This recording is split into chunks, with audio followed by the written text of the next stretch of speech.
कि एक छोटे से गांव में मोहन नाम का एक गरीब लड़का रहता था। उसके परिवार में उसके साथ उसके बूढ़े माता पिता रहते थे।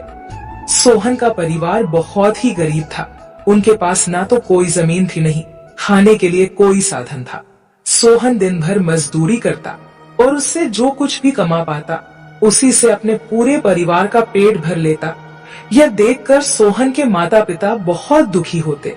हमारे पास ना अपना घर है और ना ही अपनी कोई जमीन। हमारा बेटा दिन भर दूसरों के खेतों में मजदूरी करता है और उसके बदले भी उसे बहुत कम पैसे मिलते हैं। हम दोनों अपने बेटे पर बोझ बन रहे हैं। परेशान मत हो रीमा, हमारा बेटा बहुत मेहनती है, भगवान सब देख रहा है।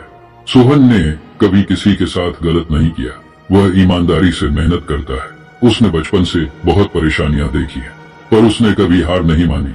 एक दिन हमारा बेटा भी बहुत धन कमाएगा और उसकी सारी परेशानियां दूर हो जाएंगी। सोहन हमेशा सोचता था कि आज भले ही उसकी किस्मत उसका साथ ना दे रही हो, पर उसे यकीन था कि अगर वह मेहनत करता रहेगा तो एक दिन उसका भाग्य भी बदलेगा और उसकी सारी परेशानियां खत्म हो जाएंगी। एक दिन सोहन लालाराम जमींदार के खेत पर काम कर रहा था। लालाराम पास के एक पेड़ के नीचे बैठा था। सोहन अपने काम में लगा हुआ था। तभी उसने देखा कि लालाराम बहुत ही उदास है और गहरी चिंता में डूबा हुआ है। लालाराम को उदास देख मोहन तुरंत लालाराम के पास गया और बोला, क्या हुआ मालिक, आप बहुत उदास लग रहे हैं। मुझे ऐसा लग रहा है जैसे आप किसी गहरी चिंता में हैं। कुछ हुआ है? मुझे बताइए, क्या पता मैं आपकी कोई सहायता कर सकूं। सोहन की बात सुनकर लालाराम को गुस्सा आ गया और वह सोहन से गुस्से में बोला, अरे तू मेरी क्या सहायता करेगा? तू खुद अपनी सहायता कर सकता है क्या? अगर तू किसी की सहायता करने के काबिल होता तो क्या तुझे 2 वक्त के खाने के लिए आज मेरी जमीन पर काम करने की जरूरत पड़ती? चल यहाँ से जा, अपना काम कर और मुझे परेशान मत कर। सेठ जी, ऐसा नहीं है, यह सब वक्त वक्त की बात है। सब किस्मत का खेल है और इंसान को अपनी मेहनत पर विश्वास रखना चाहिए।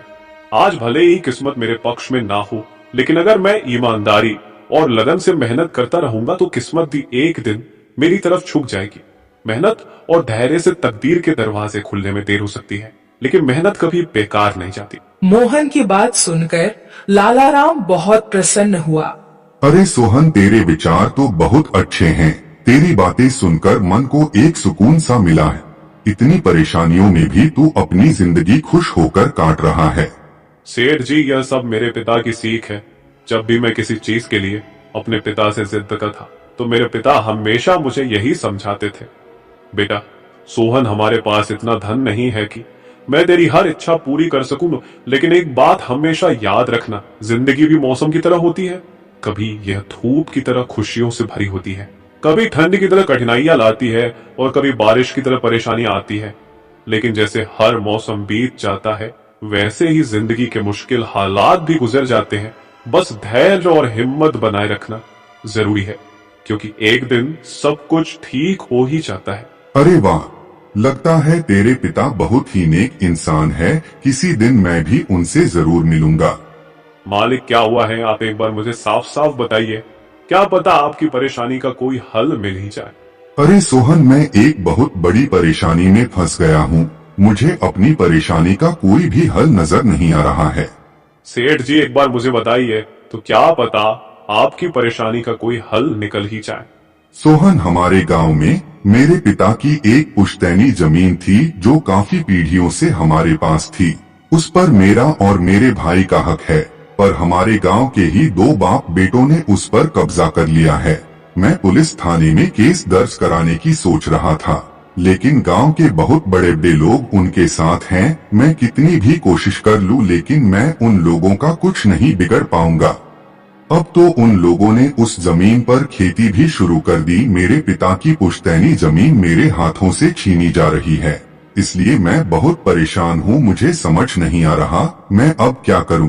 आप सही कह रहे हैं सेठ जी, अगर आप कानून का सहारा लेकर भी अपनी जमीन को वापस लेने की कोशिश करेंगे तो भी आप उनका कुछ नहीं कर पाएंगे। हाँ सोहन, अब तू ही बता मैं अब क्या करूँ। मैं तो सोच सोच कर परेशान हो गया हूँ। मेरी पुश्तैनी जमीन छीनी जा रही है और मैं कुछ भी नहीं कर पा रहा।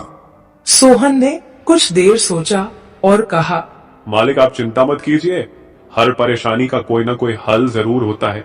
अगर आप चाहे तो एक तरीका है जिससे आप अपनी जमीन वापस पा सकते हैं। अगर ऐसा कोई तरीका है तो जल्दी बताओ सोहन, वह क्या तरीका है? सोहन ने लाला राम को अपनी सारी तरकीब पूरी तरह समझा दी।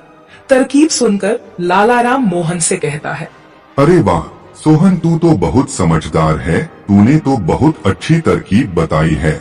ऐसे तो मेरी जमीन मुझे जरूर मिल जाएगी। मैं तुझसे वादा करता हूँ, अगर तेरी यह योजना सफल हुई तो मैं अपनी जमीन का एक हिस्सा तेरे नाम कर दूंगा।